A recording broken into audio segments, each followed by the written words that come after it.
He was beaten every day for being weak. Lo was an orphan, abandoned in a small village, so the older boys dumped all the hard work onto his shoulders. In this world, rankings determined who was strong and who was trash. But one day, right before his eyes, a giant island descended and destroyed everything he knew. Lo tried to run back, but when he arrived, all that remained was a massive crater in the ground. As he cried in despair, someone appeared behind him. It was Adol, the rank 1. He ordered the boy to leave, but Lo still wanted to understand what had happened. His will was so strong that a green power began to wrap around his body. Even Adol was shaken. In that moment, he understood. This boy would become monstrously powerful. After that day, Lo's training began. He was thrown off cliffs, used as bait for fish, dropped into freezing snow, and he swung his sword 1,000 times every single day. Because his prana was so high, he was destined to surpass every talent in this world. The story starts in small Tully village. Meanwhile, Lo was chopping wood with precision. He looked at the pile with satisfaction. A boy appeared asking him to sharpen a blade, and Lo agreed. Suddenly, a girl popped up and smacked the boy, startling him to the ground. Yuna complained, telling them to stop making Lo do all the work. The boy argued Lo looked free, but she said he just gets distracted easily. Yuna scolded her friend for using him like a tool. Lo claimed he didn't mind, but she vehemently disagreed. She admitted he was kind, but she was still worried. Suddenly, Yuna had an idea and smiled. She whispered to Lo about leaving the village, revealing she'd found a secret path. Just then, an old woman appeared, shouting at them to stop. Yuna's grandmother asked if they had forgotten the village rules forbidding them to leave. Yuna asked why. A man told Yuna to stop while the grandmother ordered her locked up. Yuna complained that it always ended this way. Then, the man asked Lo to help fetch water. Lo agreed immediately, surprising him. Yuna whined that she didn't want to do things with him anymore. Someone noted they were the only ones the same age, yet total opposites. He was asked if he wanted to rest and do his own thing. He said no, he would help. He remembered losing his parents early and being alone until the community took him in. He knew they looked after him so he wouldn't be lonely. He wanted to repay that kindness. He loved the village and everyone in it. The man cried and invited Lo to live with him, but the boy refused. He insisted the villagers mattered more to him than the outside world. Meanwhile, Yuna was trapped in a bamboo cage, screaming to be released. Her grandmother wished she behaved more like Lo. Yuna asked why they were never allowed to leave when merchants visited freely. She argued the world was vast and asked why they were confined. The grandmother revealed they were the target of someone's resentment. Surprised, Yuna asked who. The old woman said she didn't need to know. Time would resolve it one day. Meanwhile, Lo was drawing water from a well, noticing a strange red energy in the sky. He finished filling the buckets. Suddenly, something hit his head, confusing him. He looked around and saw Yuna peeking from behind a rock. He called out, but she shushed him. She pointed to herself, signaling a direction. He asked if she had escaped again. She replied that getting caught so often made escaping easy. He retorted that wasn't something to be proud of. With a mischievous smile, Yuna told him to follow. He looked surprised. He reminded her grandma would scold them, but she promised they'd be fine if it was quick. She looked him in the eye, saying she wanted to show him something. Curious, he followed. They walked through a sunlit forest trail. Suddenly, she pointed ahead. She announced they had arrived. His eyes widened. They stood at a cliff's edge, overlooking a vast valley and a bright blue river. Radiantly, she told him to look at the vast world. He was amazed, saying it was incredible. She smiled meaningfully and asked if he knew the rules of the outside world. Confused, he asked what rules. They sat reading a book she had secretly gotten from a merchant. She explained the ranking system classified people by profession. Everything was ranked: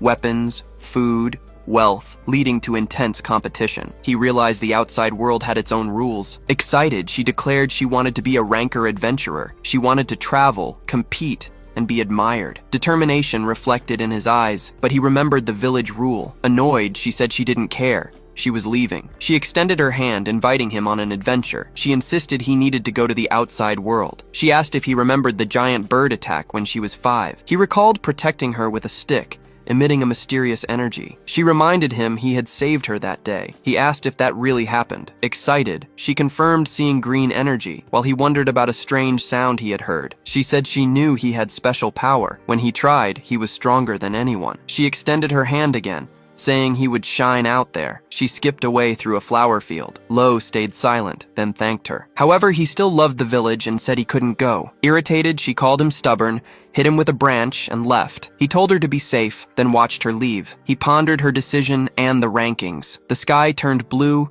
yellow, and orange. He watched the sunset, then decided to return to the village. Suddenly, he noticed something strange in the sky. A huge floating object appeared on the horizon. It glowed with a blue aura, radiating strong energy. Eyes wide, he watched in confusion. The object fired a powerful beam at the ground. He covered his head as the beam hit the forest, causing a massive explosion. Stunned, he couldn't grasp what had happened. He ran desperately, wondering if the object was gone. Panic filled his face. He couldn't believe his eyes. He tried to convince himself everything was fine. He thought of Yuna and the villagers. He sprinted toward the village until he stopped at the edge of a massive hole. Terrified, he realized the village had been hit. A gigantic crater stretched out beneath an orange sky. It was unprecedented devastation. Heart racing, he stared in shock. He tried to tell himself it wasn't the village. Desperate, he screamed for Yuna, the grandmother, anyone alive. Memories flashed. Yuna smiling, promising to always be by his side. He remembered the villagers smiling, saying they were his family. He fell to his knees at the crater's edge, expression filled with pain. He asked why this happened. Through tears, he lamented that once again, he had only watched, unable to act. Angry, he cursed that it was too late again. A warrior appeared, looking at the crater. He approached the kneeling boy. Lo felt his presence. The warrior asked if he was a survivor of Tully village. Voice trembling, Lo confirmed. The man said it must be hard. He stated the island was gone. Confused, Lo asked what island. The man asked if he knew what that really was. Desperate, Lo grabbed the warrior, begging for answers about the village. Crying, he demanded to know what happened. The warrior, sweating and tense, handed Lo a note. He told him to give up on the village and go to the safe location indicated. Lo refused the vague answer, pointing at the destruction. Desperate, the warrior yelled that the village simply vanished, and this wasn't a world for kids. Crying, Lo begged for more. The man turned away, telling him to forget everything. Lo refused vehemently. He knew he had a special strength. A green aura enveloped him. With determination pulsing, he declared he would go to that island and bring everyone back, no matter the cost. As a child, Lo found himself in a scene of destruction. He remembered his parents dying in a landslide. In the darkness, he was alone, huddled in fear. Then, a hand reached out to comfort him in his helplessness. Soon, the villagers began to take care of him. Among them was Yuna, always smiling. She was always by his side, but everyone there was a good person who couldn't bear to see others suffer. Now, radiating a powerful energy, he declared he could never forget them. He then promised he would go to that island and bring everyone back. The warrior was surprised, questioning the amount of prana. He noticed the space around Lo was distorting. Prana, the mental energy of living beings, flowed intensely from him. It's a force everyone possesses, but few use it consciously. However, talented individuals can wield it intentionally. Though invisible, those with great power can make it visible. Furthermore, some races possess a special type of prana, and it is said that Lo's villagers are part of one such race. The warrior grumbled, recognizing him as the survivor of Babel. He then thought the boy would develop in a few years and wouldn't need protection. He braced himself as a thrown sword appeared and stuck into the ground. The warrior ordered him to take the sword and go to the island. He added that he would train him if he saw potential. At that moment, the boy showed surprise at the offer. Meanwhile, the warrior radiated a red aura and told him to attack as if to kill. Then, both prepared for the clash, enveloped in their auras. The young man charged at him with his sword. The blow was parried, and the warrior noted his opponent was still a novice with a sword. Even so, he felt immense pressure coming from him. However, he realized that the pressure was even greater than he had imagined. The wave of prana emanating from him was extraordinary. The warrior thought he was impressive. He then acknowledged that the boy was truly powerful. Then, a pillar of green energy erupted intensely, soaring into the sky. After that, he explained the place was called the Isle of Gods. Normally, it floated over the ocean, but it would rarely appear in different places, destroying everything. He confessed he tried to stop it, but the island escaped his control again. According to one theory,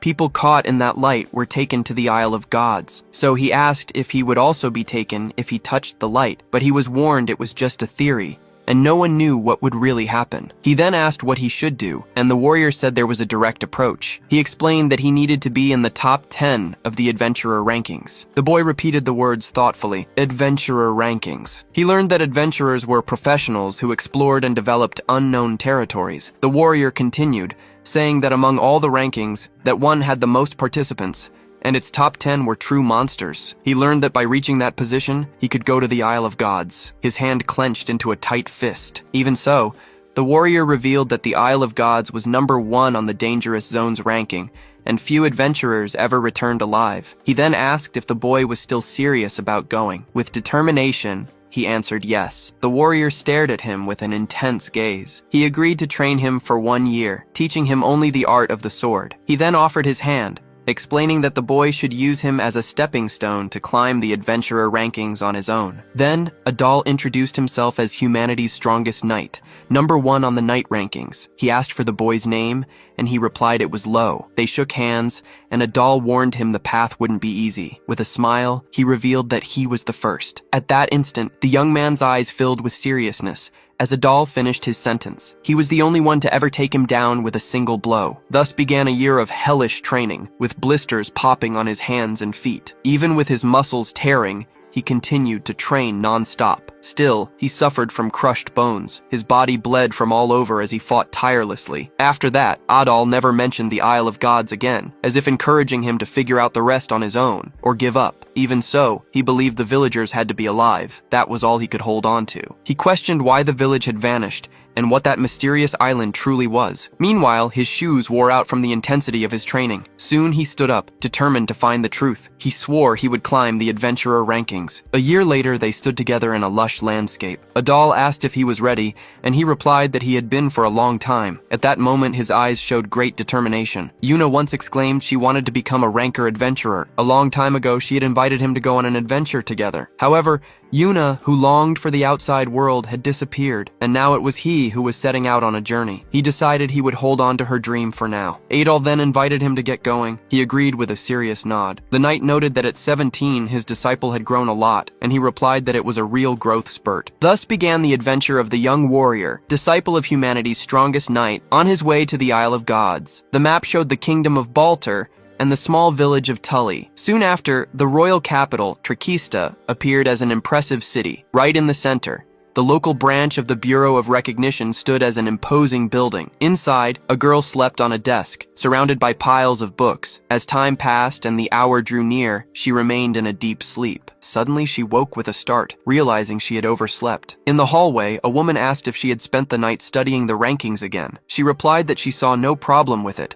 since she belonged to the Bureau of Recognition. In response, the woman emphasized that precisely because she worked in this sector and determined the rankings of so many people, she should take better care of her health. The young woman listened attentively to every word. After all, the Bureau of Recognition is a profession that evaluates skills and updates the rankings of talents around the world. Therefore, this role requires vast, specialized knowledge and fair decisions. To judge the superiority and inferiority of people, one must act with extreme seriousness. Moreover, the professionals in this field must undergo various evaluations themselves. In practice, it is one of the most difficult professions in the world, reserved only for those considered truly capable. Still, she stated that although she was already part of the bureau, she was just a low-level employee and needed to work her hardest to get promoted. The woman then asked what the young woman wanted to do, and she replied, lots of things. Going up the stairs, the older woman suggested becoming a ranker's agent to move up in the bureau. The younger one agreed, but said few caught her interest. The woman commented that she had high standards,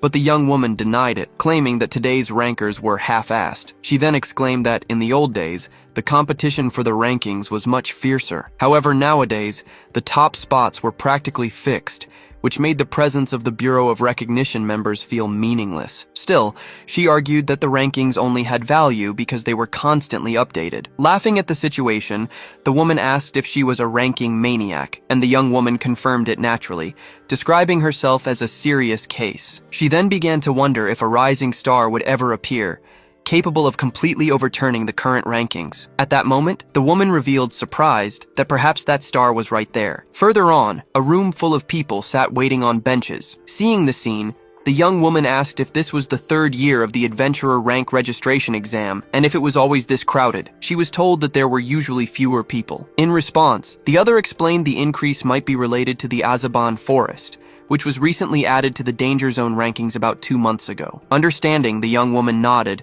and the woman commented that this time there were many promising candidates. Pointing discreetly, she highlighted one man, mercenary ranker 753, Owl Darkus, leader of the Red Dragon Company, and also a high-level rookie blacksmith. Next, she pointed out another, archer ranker 402, Eddie Markman, a member of a renowned family of archers whose older brother held the 7th position in the rankings. Besides them, she mentioned other promising names, asking the young woman if she noticed the next person was a merchant ranker. Continuing, she also identified a knight ranker, a sailor ranker, and even a guide ranker. Impressed by the younger woman's observations, she explained naturally that she could identify someone's rank just by looking at them, as it was part of being in the Bureau of Recognition. She then explained that the adventurer ranker title was highly sought after for its convenience, and because it was essential for entering special territories, like the previously mentioned forest. At that moment, a man in a dark overcoat rang a bell. Seeing this, the woman instructed him to wait while she began the registration process. Without delay, he introduced himself,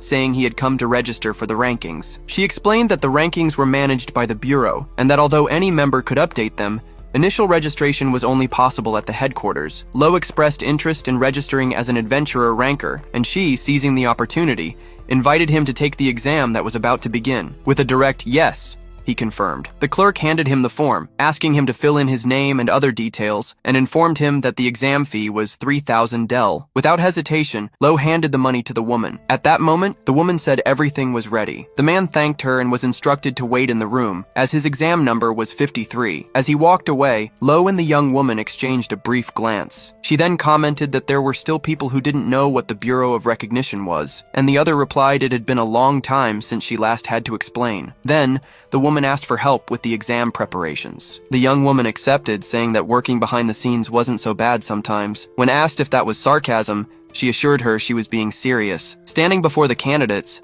the woman, now acting as an examiner, announced the start of the adventurer rank registration exam. She explained there would be 3 stages: a written exam, a practical exam, and a final one, whose format would be revealed at the appropriate time. She added that passing would depend on the total score, encouraging everyone not to give up even if one of the stages seemed difficult. She then declared the immediate start of the written test, and the candidates began to fill out their papers with concentration. A short while later, one student realized with surprise that the test was difficult and covered a variety of different topics. As soon as time was up, the examiner announced the end of the written exam. She informed them that the practical stage would take place in the forest in 2 hours, asking them to wait on site while the tests were graded. Immediately after, the assistant asked for help with the grading, and the examiner readily agreed to help. The two then sat at a table and began to review the piles of exams. Suddenly, the assistant's eyes widened as she came across one of the papers. She immediately recognized the handwriting of number 53 as Lo's, the one with the dead eyes. Startled, she was shocked by what she saw. She then noticed the test was completely wrong, with numerous failing marks. Despite the shock, she continued grading, reflecting on the disastrous performance before her. 2 hours later, the examiner addressed the students and announced the start of the practical test, revealing it would be a treasure hunt in the forest. She clarified that candidates had to collect the listed items to earn points, that fighting was prohibited, and that possession of an item went to whoever touched it first. Meanwhile, 2 men boasted about their skills with medicinal herbs and insects, confident in their chances. Soon after, the examiner officially declared the start of the second stage, and everyone bolted into the forest. Now among the trees, the assistant commented that she could finally rest a bit. A moment later, the examiner wondered how many would pass, and her colleague estimated that perhaps half of the participants would make it. Observing the students in action, she noted it was easier to assess their abilities while they were moving, and asked if anyone had caught the assistant's attention. With a slight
With that, someone took a firm step forward. The assistant was instantly surprised to hear the young man's question. Then, Darkus, Markman, and the examiner also showed surprise. Lo appeared, carrying a huge, slain brown bear. With his sword in hand, he approached, showing off the animal's carcass. The body was dead, and both the assistant and the examiner observed it closely. Lo then asked if he could turn in the whole bear, as he didn't know how to remove the gallbladder. Despite some hesitation, the examiner answered that yes, it was possible. Since the bear's gallbladder was worth 300 points, the other students began to wonder how he managed to kill the animal alone. At that moment, the assistant asked how he had recognized the creature as a brown bear, since his written exam had been a disaster. Lo explained that the animal often appeared near his village, which surprised the examiner when she heard where he was from. Meanwhile, the assistant wondered if anyone had seen the boy fight. A man from the crowd then claimed that he had, by chance, witnessed the fight up close. However, he said he couldn't be certain about what he saw. As he drew his sword to face the brown bear,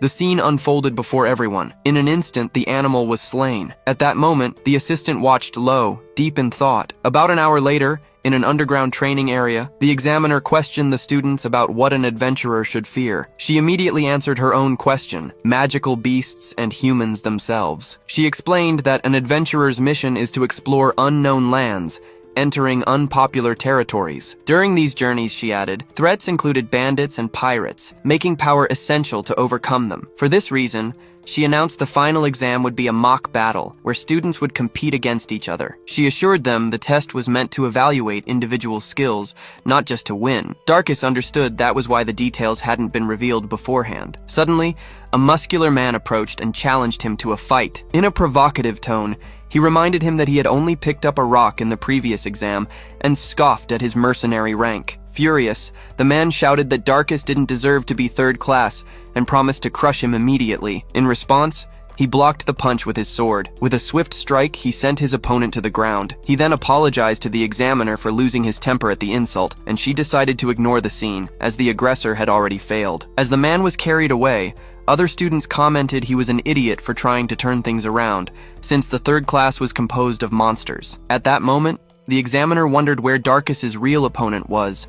While a voice supposed it was number 53, the assistant looked at Lo, deep in thought. At that moment, the examiner pondered the whereabouts of Darkus's opponent, while someone speculated it might be number 53. Just then, the assistant called out to the examiner, who asked what was wrong. Hesitantly, she asked if she could choose Lo's opponent, and the examiner, though surprised, agreed. Meanwhile, several battles were taking place simultaneously in the arena. A short while later, the examiner announced matchup B, featuring numbers 27 and 41. And then she also revealed the final challenger. Number 53 had been called. She explained that numbers 27 and 41 would form a team to face Lo. At that moment, Darkus questioned the seriousness of the decision, while Markman commented it had been a while since he'd been underestimated like that. The assistant then asked if she was sure about this choice, and the examiner replied that she probably was. With her eyes gleaming, the assistant looked at Lo. Finally, she thought that he was a monster, while the boy looked more than ready to fight. In the center of the arena,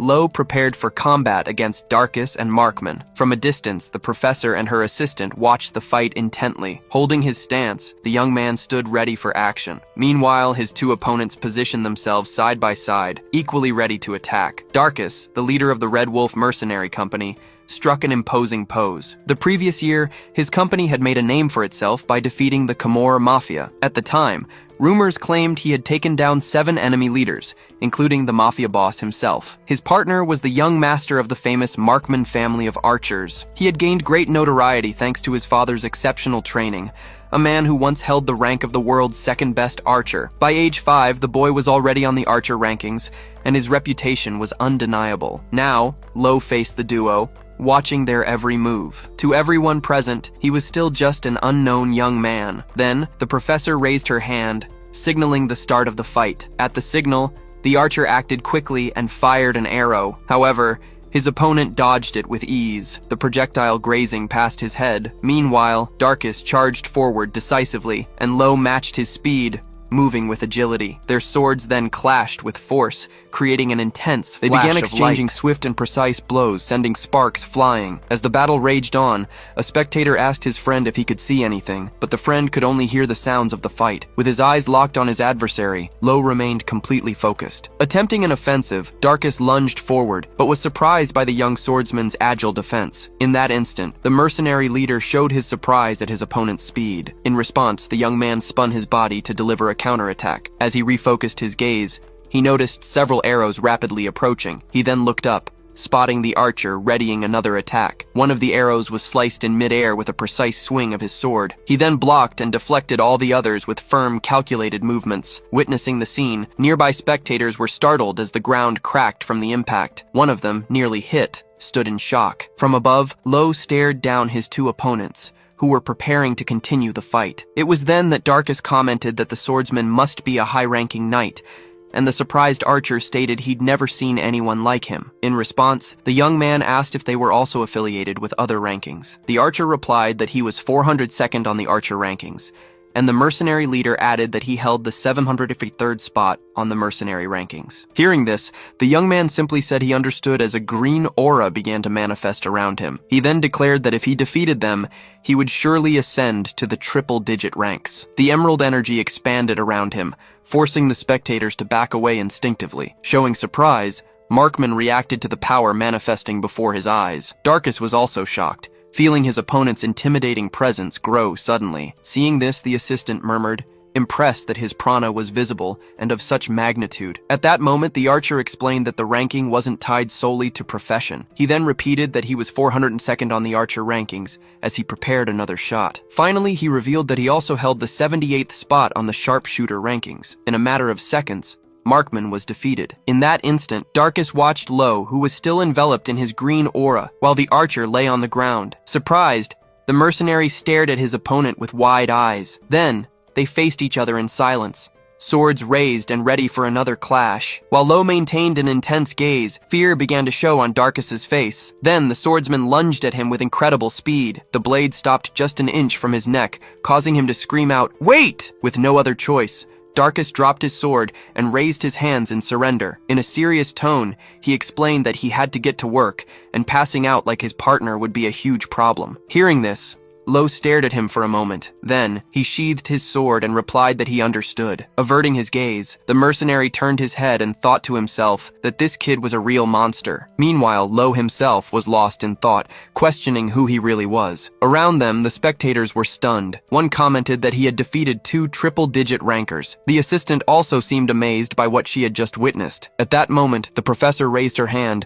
and officially declared Lo the winner. She then turned to her assistant and asked where she was going, seeing her rush off. Running through the halls, the assistant reached a room full of monitors and began typing rapidly. Before her, the screen displayed the agency's exclusive database. Without wasting a moment, she searched for candidate number 53. The name quickly appeared, Lo Tully. Reviewing his information, she saw he was 17 with no registered ranking experience, concluding he likely lived in an isolated area. The search also confirmed he had no criminal record or any affiliation with a cult. Impressed, she exclaimed that this was a true find, amazed by the talent that had been hidden until now. She then ran out of the room without hesitation. Shouting Lo Tully's name, she desperately asked him to accept her as his exclusive agent. However, when she arrived, she realized he was already surrounded by other agents interested in signing him. With a frustrated sigh, she lamented that she was too late. Complaining, she said that exclusive offers should only be made after properly investigating a candidate's identity. Curious, Lo asked what exactly an exclusive ranking agent was. Running toward him, she enthusiastically replied, promising to explain everything. She said an exclusive agent is assigned to a ranker to update their personal ranking. She explained that normally,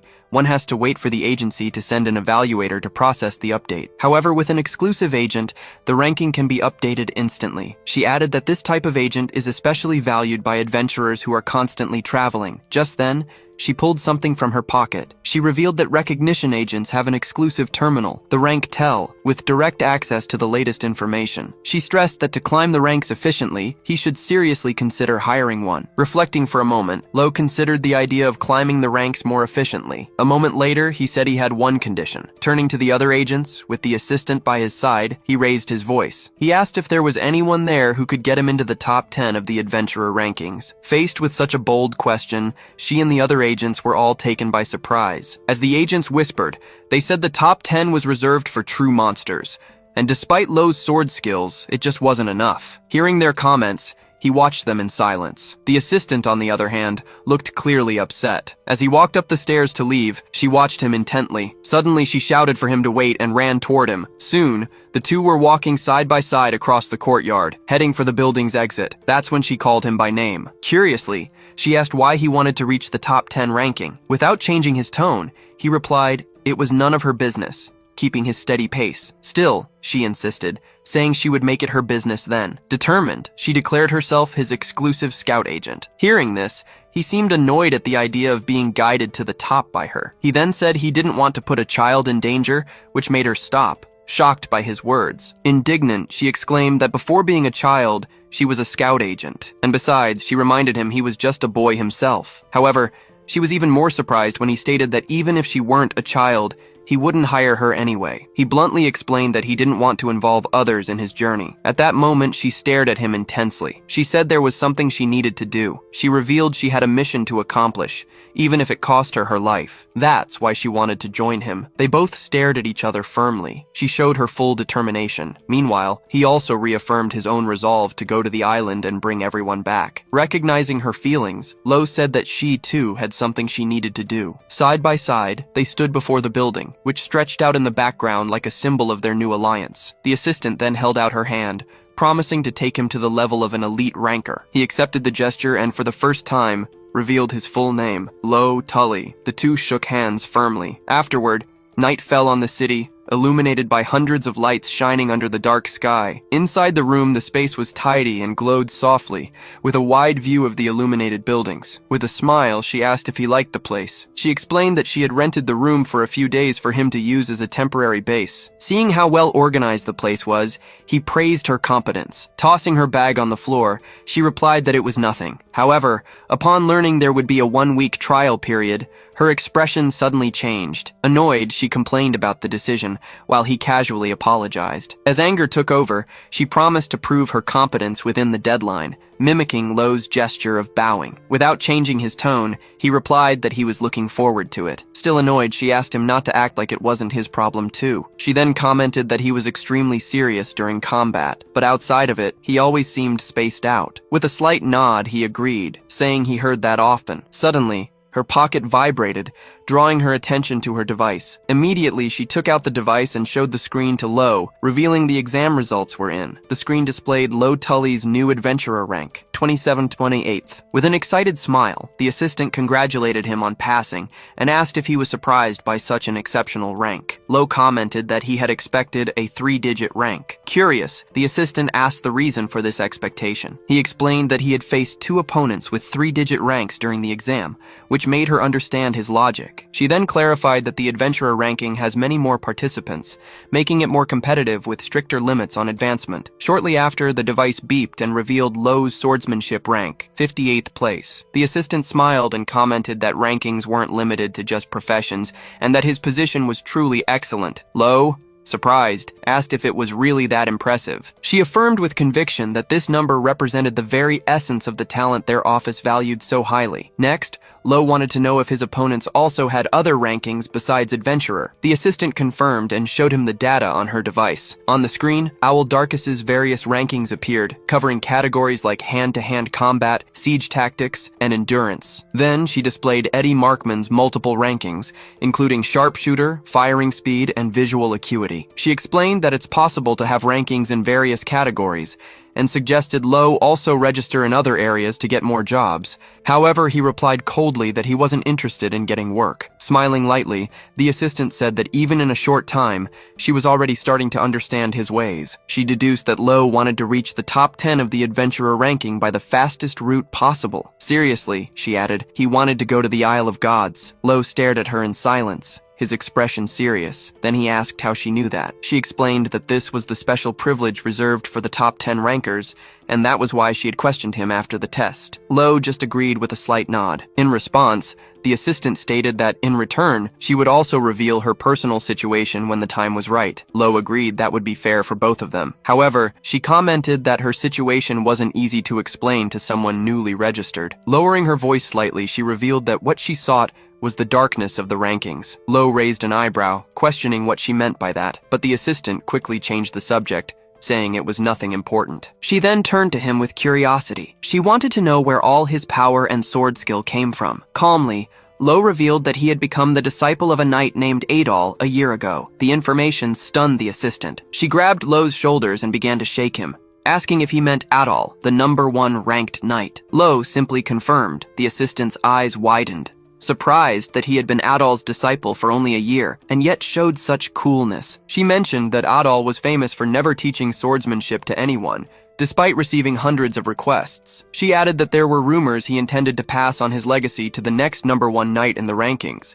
which motivated many to train endlessly to reach him. Shocked, she concluded that Lo was the chosen heir. She stated that if the other knights knew about this, they would probably faint. Casually, Lo asked if Adol was really that amazing. The assistant answered without hesitation. Adol was considered the strongest swordsman in the world. Lo then stated calmly that he had cut him with his sword. Incredulous, the assistant said that was impossible. Confused and stunned, she decided to check the data one more time. The device showed the name Tully, recently registered in the database. As she analyzed the data, Lo remained silent, just watching. Then, a flashback began. Adol was asking Lo for his last name. Lo, confused, said he didn't know what that meant. Adol then instructed him to adopt the name Lo Tully if he really wanted to reach the Isle of Gods by the shortest path. Adol added that the risk was high, but if everything went well, they could obtain precious clues. Lo watched him with silent attention. They were both in a circular structure, likely a hidden training ground. Lo stated that he understood the mission. Back in the present, the assistant stared at Lo firmly. She stated that Tully didn't seem like just any pseudonym. With a hand closed over his chest, Lo declared that Tully was the name of his precious family. The assistant smiled, understanding and thanking him for sharing something so personal. Afterward,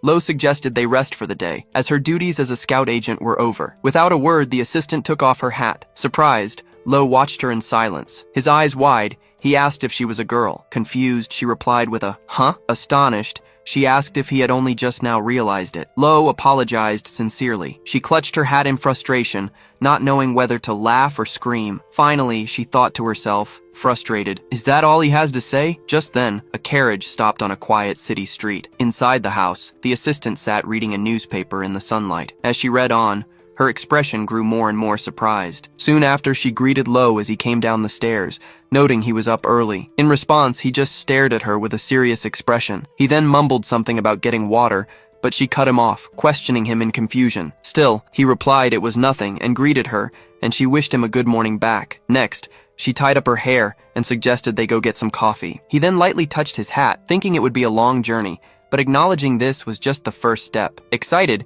she proposed a strategy meeting to help him get into the adventurer rankings. Later, at a cafe, she explained that to climb the ranks, he would need achievements. She mentioned that land development or exploration were basic tasks, recommending he take on quests for now. As she spoke, he listened intently. She explained that many people depended on an adventurer's strength, and that quests offered ideal rewards for beginners. Then, she showed him a device, explaining that with it, he could easily find quests. Finding the device convenient, he listened as she offered to be his exclusive agent, but he replied that he'd think about it. He then asked if there were any quests that could raise his rank quickly. She explained that the high difficulty ones, assigned by the Bureau, were the most effective. Without hesitation, he chose the mission at the top of the list. The assistant read it aloud: retrieve a hidden treasure from an underwater temple located in a rank 7 danger zone. Astonished, she exclaimed that it was impossible for him right now, but he countered, saying he wouldn't know until he tried. Annoyed, she retorted that she already knew, without him having to try. She then insisted he trust the eyes of a reconnaissance agent, stating that the mission was too difficult and he would die before he could even rank up. Despite the warning, he asked to try anyway and questioned if the Isle of Gods was the rank 1 danger zone. Staring at her with determination, he stated that he couldn't back down. At this, she felt frustrated, thinking he was even more stubborn than she'd imagined. She knew she had to persuade him somehow. Suddenly, a man approached them, smiling, and asked if they were in trouble. In that moment, the assistant recognized him as Loud. He greeted her, saying it had been a while. Curious, Lo asked who he was. She offered to introduce them, revealing his full name, Loud Blowerword. She quickly explained that he was a formidable individual, ranked 11th among all adventurers. Surprised, he repeated, 11th, with a serious look. Meanwhile, in his mind, he recalled that adventurers were the most numerous in the rankings, and the best among them were true monsters. He reflected that this man was one of those monsters, a high-ranking adventurer. Finally, he concluded that if Loud was 11th,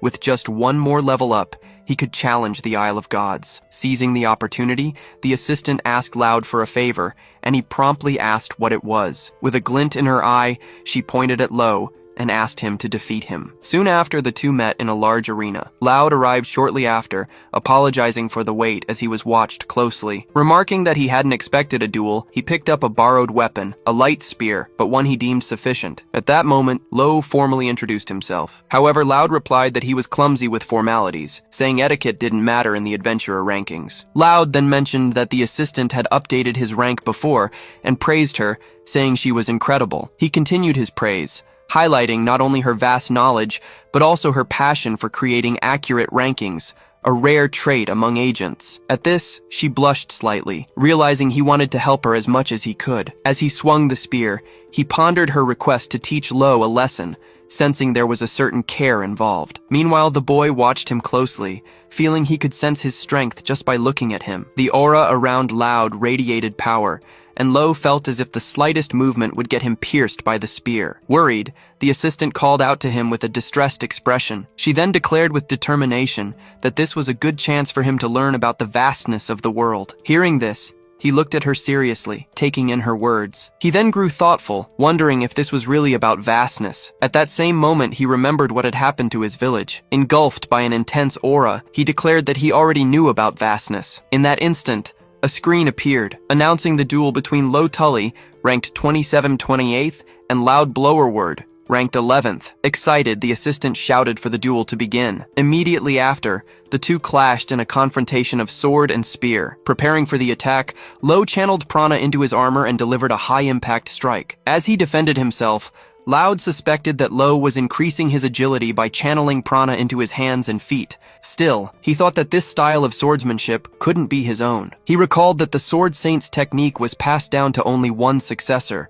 making it impossible for the boy to have learned such a secret skill. The next instant, he was attacked from behind, forcing him to snap out of his thoughts. They clashed once more, with Loud managing to block the blow. Then, he smiled, and commented that he was quite relaxed. Lo gritted his teeth, intensifying the exchange of powerful blows. During the fight, Loud realized his opponent's prana was greater than his own and had an unusual glow, so he leaped back to create some distance. Watching the movement, Lo showed his confusion. At that moment, Loud questioned him about his race, only to get a question in return. He stated that Lo couldn't feign ignorance, as that glow wasn't something acquired later in life. Spinning his spear, he declared that he would make him talk if he remained silent. Right after, he slammed the weapon into the ground with force. Next, he asked if he could also use enchantments. Lo looked at him, surprised by the question. Then, Loud began an enchantment, chanting about a horse galloping fiercely and catching its breath as it crossed mountains. His aura intensified into a golden glow. All around them, countless swords emerged from the ground as he continued his recitation, describing a paulownia tree and the water's surface. Finishing with a prayer for peace and a leap, he revealed it to be an enchantment of the Windblocker tribe. The assistant, distressed, called out to Lo, urging him to use his own as well. His opponent stared at him firmly and warned that if he didn't, he would die. Finally, Lo looked at him with a serious gaze. Lo prepared to face the energy swords hurtling toward him as the assistant watched closely. Then, Loud adjusted his glasses, his gaze sharp and concentrated. Surprised, the boy realized this was something unusual. Then, his opponent raised his spear, impressively materializing the swords around him. He then unleashed a powerful blast of energy right at him. Despite the onslaught, Lo managed to fend off the barrage of attacks with his sword, but his opponent declared that a common weapon shouldn't be able to block such an enchantment. Then, he snapped his fingers confidently, and just like that, the boy found himself completely surrounded by countless energy swords. Still, he continued to dodge and defend with great agility. The confrontation ended with Loud still standing, while Lo lay on the ground. Despite this, Lo faced the situation with a serious and determined gaze. Soon after, Adal approached and explained that the boy still struggled to use prana. He added, however, that in time, he would master the techniques. Curious, Lo asked what exactly these techniques were. In response, Adal told him to watch closely as his sword began to radiate a red aura. He then announced he would show him the simplest technique first. At that moment, the boy's sword flared with a brilliant blue light, activating the lightning blade technique. He then lunged at Loud, who recognized the approach as a gale force technique. His opponent noted the attack's speed and made a brief comment. He quickly blocked the strike with his spear, using the weapon itself to form a shield. Meanwhile, the boy pressed forward, his sword moving at incredible speed. Then, the other man summoned small golden swords around himself. With them, he charged forward, brandishing several lances of energy. The two then clashed violently.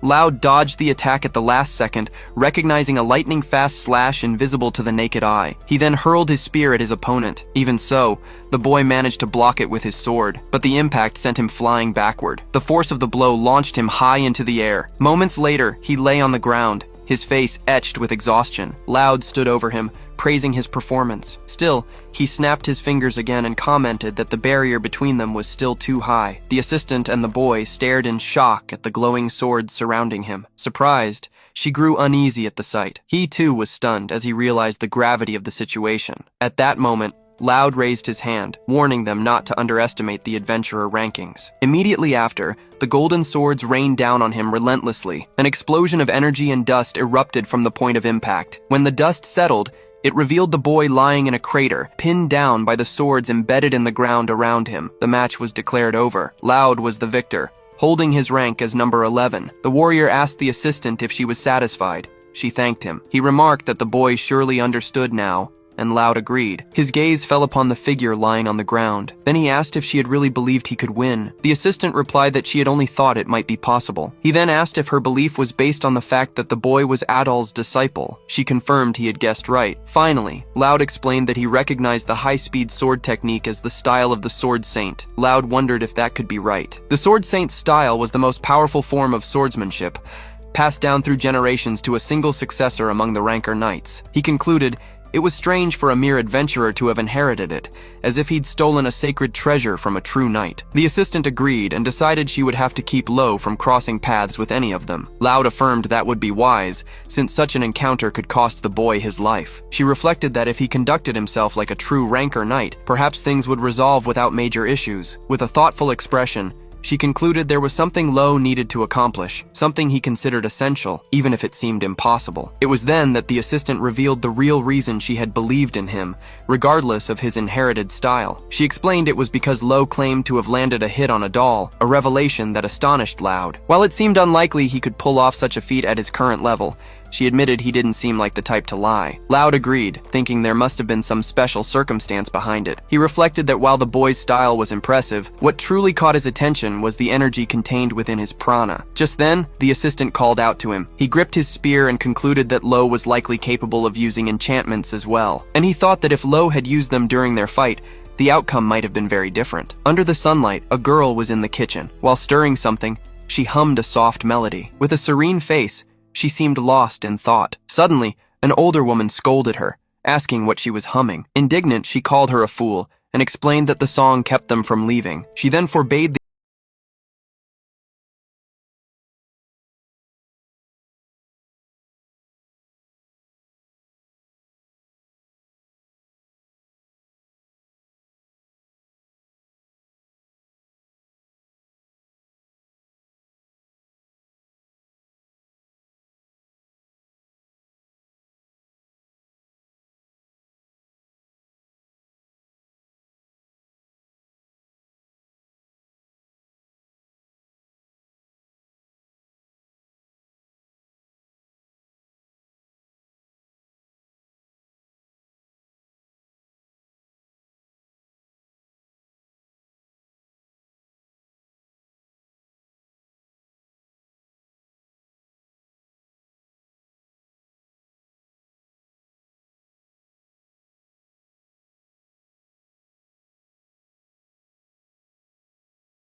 He asked if Loud was one of them. She confirmed, revealing he was a warrior from the Blower Ward tribe. She then described the tribe as skilled hunters living in the southern swamps. She added that incantations are passed down orally, in the form of poems, among the tribes. That's why they are called that. Continuing, she clarified that due to a genetic component, it's difficult to acquire them later in life. Then, she mentioned that Loud had commented that Lo also seemed to possess incantations. With that, she asked if he had any idea about it. Thoughtfully, his eyes widened. At that moment, the image of the girl humming in her kitchen appeared in his mind. With a slight nod, he answered yes. Beaming, the assistant expressed her joy. Excitedly, she shouted that incantations were a huge asset and that he could become an elite ranker. Right after, she showed him her phone, saying she'd found the perfect mission for him. On the screen was the investigation mission for the Azaban Forest, a danger zone ranked 48th. Intrigued, he asked if it was just an ecological survey. She confirmed, but with a worrying catch. She revealed that people were disappearing in that forest, including high-ranking adventurers who vanished with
lightly, agreeing with her. Meanwhile, in a distant place, the Azaban forest revealed itself with its purple trees and mountains in the distance. Amidst the purple mist, a man walked slowly through the woods. Coldly, he held another by the neck and said there was no undoing what had been seen. Then, he indifferently asked if he had killed him again, stating that the agency didn't care about low-ranking adventurers. Next, he closed a cage with his foot, as if nothing mattered. Inside it, a white wolf with a horn remained trapped, as the man thought it was foolish to try to climb the ranks honestly. Watching the animal closely, he calculated that selling the horn of that Unihorosero would quickly get him into the triple-digit ranks. The Unihorosero, in turn, stared at him with sharp yellow eyes. At that moment, a mysterious figure commented that strength alone wasn't enough to raise an adventurer's rank. In response, Rosso Cruel, a rank 7 smuggler, stated that he existed for those who suffered from such injustices. Meanwhile, Dalkin Iris, with his back to everyone,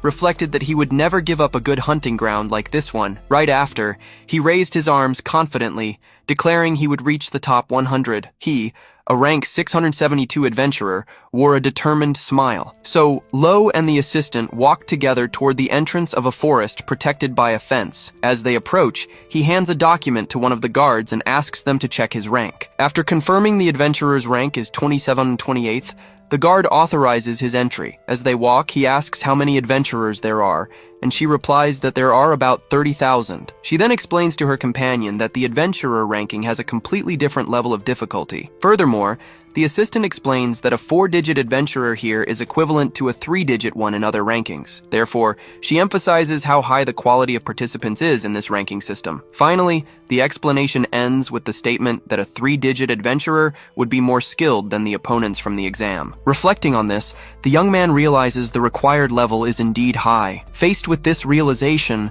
the assistant looks at him before they proceed. With an excited gesture, she declares that the adventure can finally begin. Soon, the two enter the Azaban forest, identified as the 48th danger zone. Noticing her companion has stopped, the assistant asks what's wrong. Immediately, he states that this is no ordinary forest. Confirming, the young woman says that he's noticed the difference. Next, she explains that a skilled adventurer can identify a place's danger just by looking. She adds that the danger zone ranking was created because ordinary people would have no way of knowing. Suddenly, her gaze shifts to the side. Then, she begins to explain that the Azaban forest was added to the ranking 2 months ago for a simple reason. At that moment, a massive outbreak of monsters appears before them. The assistant takes cover behind the warrior, asking for protection, while he tells her to leave it to him. With that, the young man advances and attacks the creatures with his sword. Just then, a winged monster swoops down to attack him from above. Quickly, he turns and intercepts the creature with a sword strike. After that,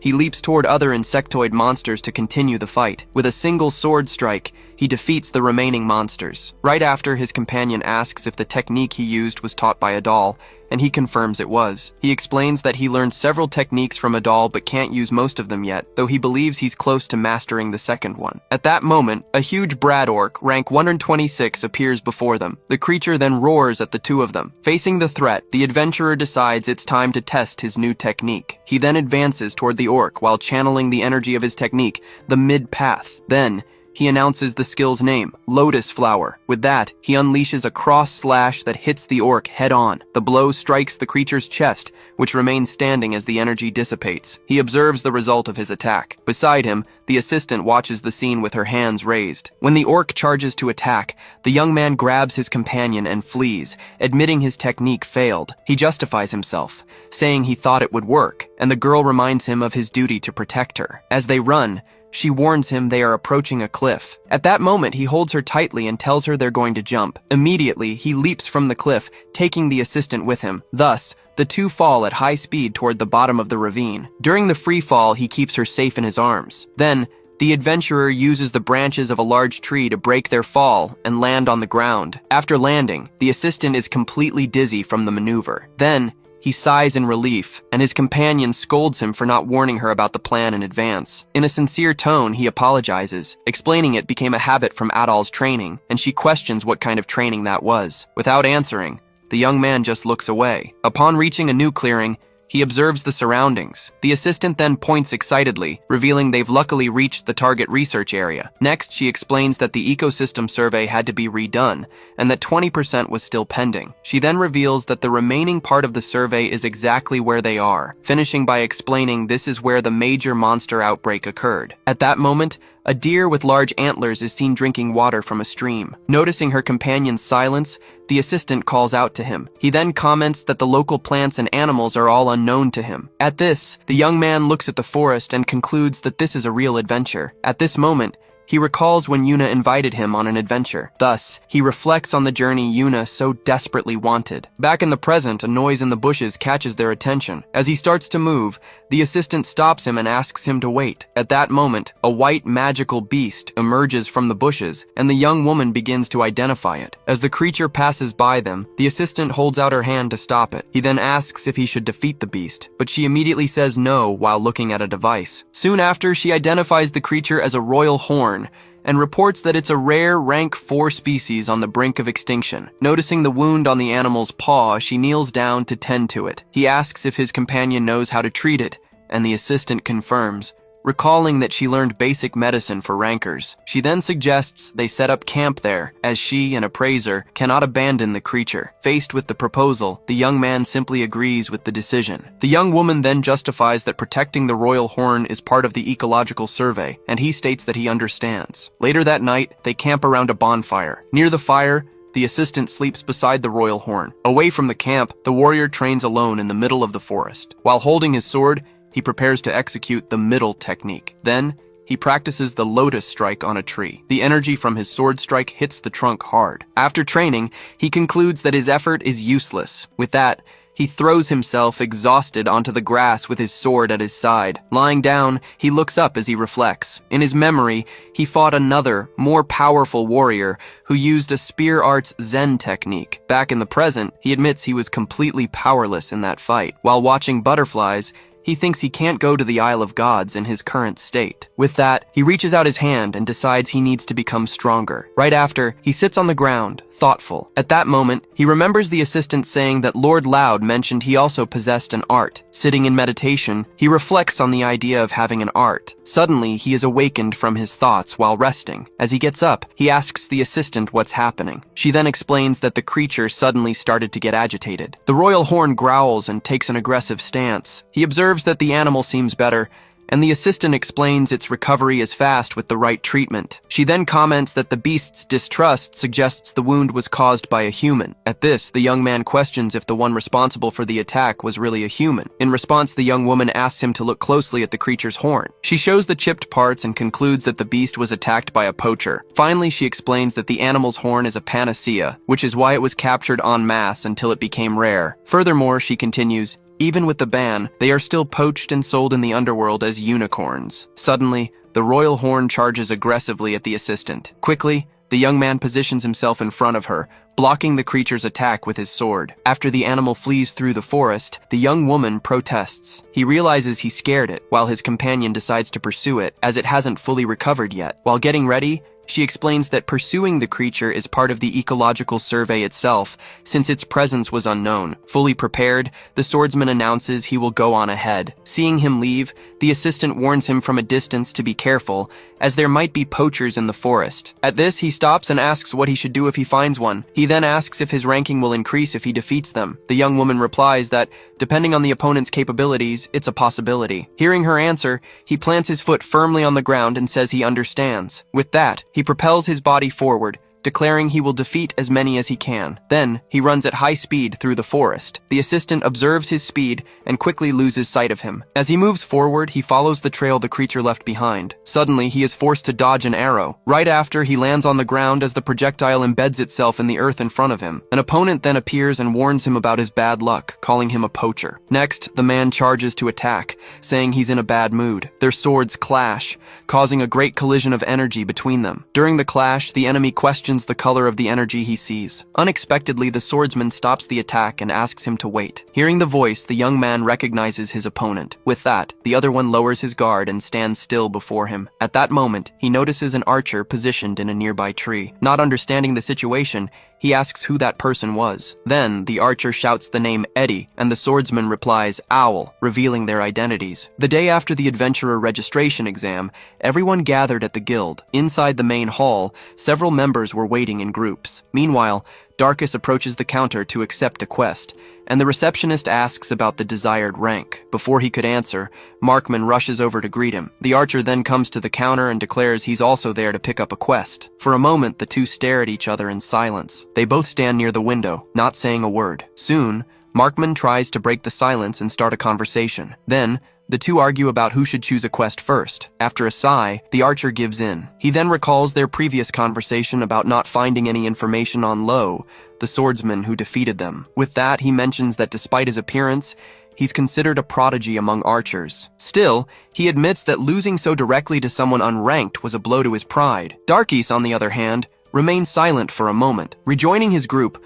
one of the members congratulates him on a job well done, calling him captain. He's then asked about his adventurer registration, and he confirms he signed up. Hearing the news, the group celebrates, since they can now take on a wider variety of quests. One of the members comments that he must have made things difficult for the other candidates. However, the young man just denies her statement. His companions laugh, suggesting the hardest part was holding back, as a high-ranking mercenary would never lose to a rookie. In response, he slams his fist on the table, shattering it. Startled, the group members look at their captain, who has stood up. He then grits his teeth as he remembers that guy. The image of the swordsman flashes in his mind. He recalls how his opponent didn't even look at him during the fight. He realizes he was treated as just an obstacle in the way. Facing his team, he announces that starting tomorrow, their training will be tripled. Everyone reacts with surprise. A member questions the decision, reminding him they could take on new quests, but he replies that it's not enough. He then states that the world is bigger than he thought, and that he'll also start training for real again. He admits his pride was wounded,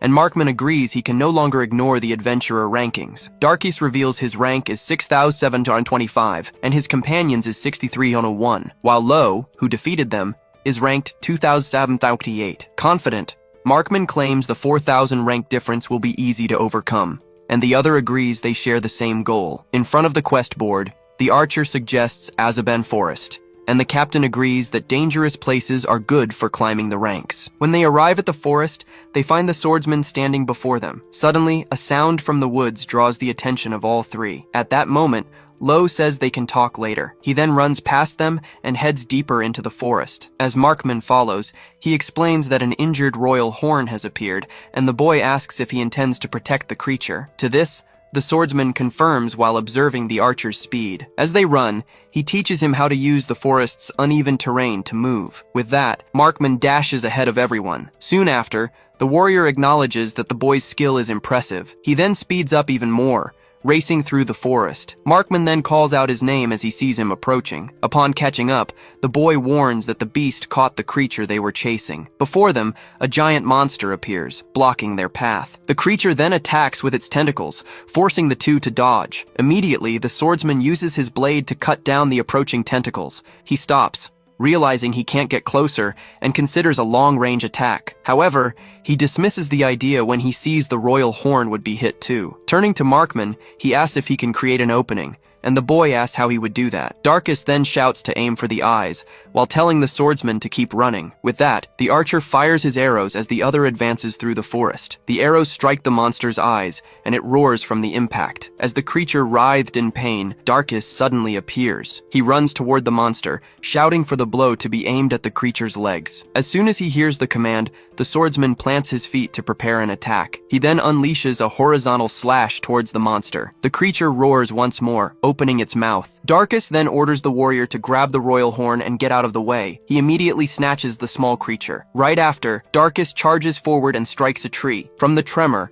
a tree topples directly onto the monster. After the tree crushes the enemy, the swordsman watches the scene, holding the small creature. Markman praises Darkus's commands, who replies he's used to handling subordinates, irritating the boy. From a distance, the swordsman watches the two in silence for a moment. He then remembers the conversation about the top 10 ranks and how his sword skills alone got him there. Looking at the defeated creature, he concludes that swordsmanship alone isn't enough. He watches Markman and Darkus while thinking about how to raise his own adventurer rank. While holding the royal horn, he decides he needs to master more skills beyond swordsmanship. Suddenly, the assistant comes running and apologizes to the swordsman. She then observes the scene with the two young men and the fallen log, asking what's going on. He explains that he thought they were illegal hunters, but it was a misunderstanding that was quickly resolved. Hearing this, the young woman remarks that it was good he didn't attack recklessly and handled the situation peacefully. Even so, she looks at the two involved and considers lowering their ranking for the confusion. Then,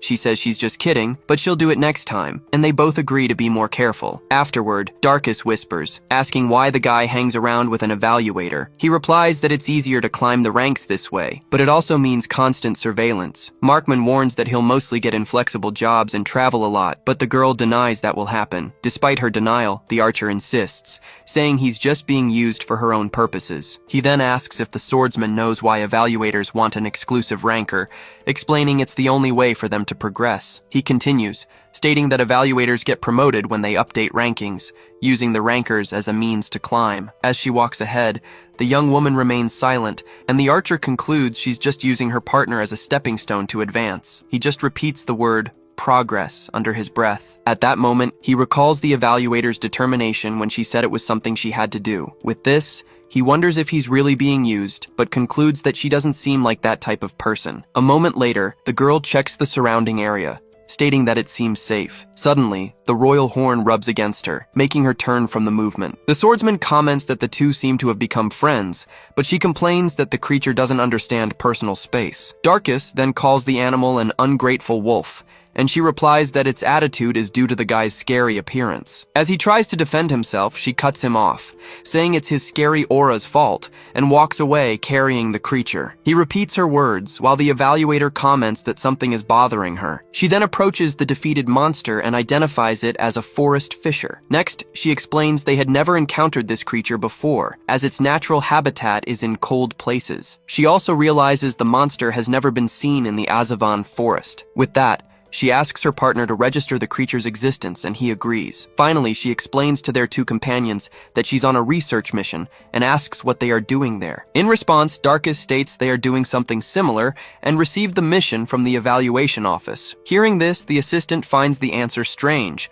wondering if there was any mission for mercenaries and archers in the Azavan forest. Right after, she understands what happened between the three of them. She realizes the swordsman influenced them to accept the ranking mission. While petting the royal horn, she thinks there's something important he needs to understand. A moment later, the young woman approaches with a device and says she has good news. She then explains that the speed ranking has been updated because his sword technique was accepted. The device shows that his overall position has risen from 58th to 26th. She asks if he's happy with the result, and the young man confirms, albeit with some hesitation. With a smile, the evaluator comments that she was able to see the technique thanks to her instincts as a member of the evaluation office. He stares at her for a moment and asks what she means by that. He then questions if she's always this incredible. The young woman smiles at the question. With a confident pose, she returns the jab, asking if he's only just now realizing it. From a distance, the other two approach, asking what rank he achieved. She then asks if the guy wants to show them, and he agrees. As soon as the device is shown, Markman complains upon seeing the swordsman has climbed in all the rankings. Afterward, Darkus turns to him and says there's something important he needs to know. Sincerely, the boy admits he's not good at anything besides his sword. From this, the mercenary understands that he is only trained in swordsmanship so far, and the other confirms. He then remembers how the archer helped him move, and the captain's command instinct.